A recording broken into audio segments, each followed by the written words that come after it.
ফিলিস্তিনের মসজিদুল আকসা মুসলমানদের কাছে পবিত্রতম স্থান, যার প্রতি সম্মান প্রদর্শন এবং সম্মান রক্ষা করা মুসলমানদের ইমানি দায়িত্ব।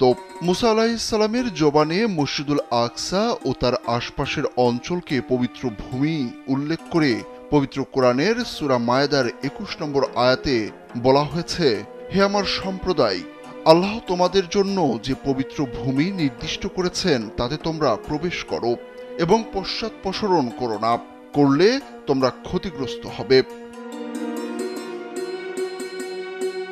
ফিলিস্তিন এতই মোবারক ভূমি যে আল্লাহ তাআলা একে ইসরা ও মেরাজের ভূমি বানিয়েছেন। ফিলিস্তিনের বাইতুল মুকাদ্দাস থেকেই নবীজির মেরাজের শুরু হয়েছিল।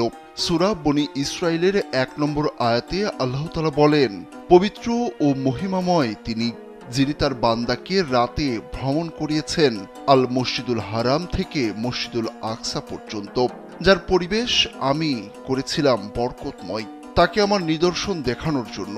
তিনি সর্বশ্রোতা, সর্বদ্রষ্টা। কামন ব্রো, এসব অনেক কিছু আসবে আর যাবে, এক্সপার্ট কিন্তু থেকেই যাবে। সত্যের পক্ষে বিজয়ীদের ভূমি হবে ফিলিস্তিন।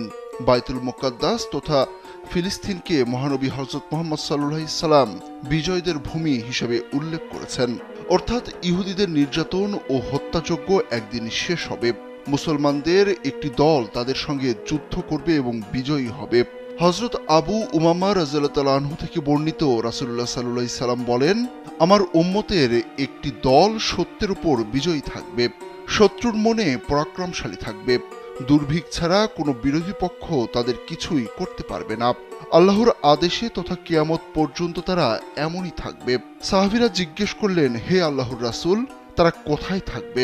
রাসূলুল্লাহ সাল্লাল্লাহু আলাইহি সাল্লাম বলেন, তারা বাইতুল মুকাদ্দাস এবং তার আশেপাশে থাকবে।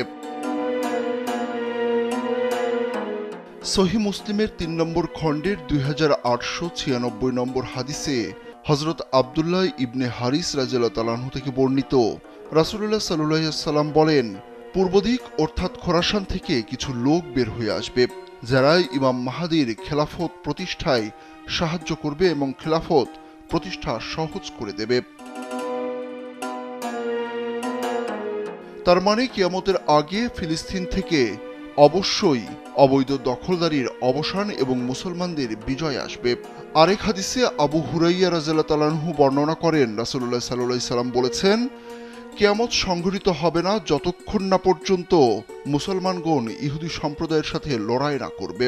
মুসলমানগণ তাদেরকে হত্যা করবে, ফলে তারা পাথর বা বৃক্ষের আড়ালে আত্মগোপন করবে। তখন পাথর বা গাছ বলবে, হে আল্লাহর বান্দা, এই তো ইহুদি আমার পেছনে, এসো তাকে হত্যা করো। আল্লাহ তাআলা মসজিদুল আকসাকে দাজ্জালের হাত থেকে রক্ষা করবেন। হাদিসে এসেছে, দাজ্জাল পৃথিবীতে ৪০ দিন অবস্থান করবে, তার রাজত্ব সর্বত্র বিস্তার লাভ করবে। তবে ৪ মসজিদ তার নিয়ন্ত্রণের বাইরে থাকবে। তা হলো কাবা, মসজিদে রাসূল, মসজিদুল আকসা ও মসজিদে তুর।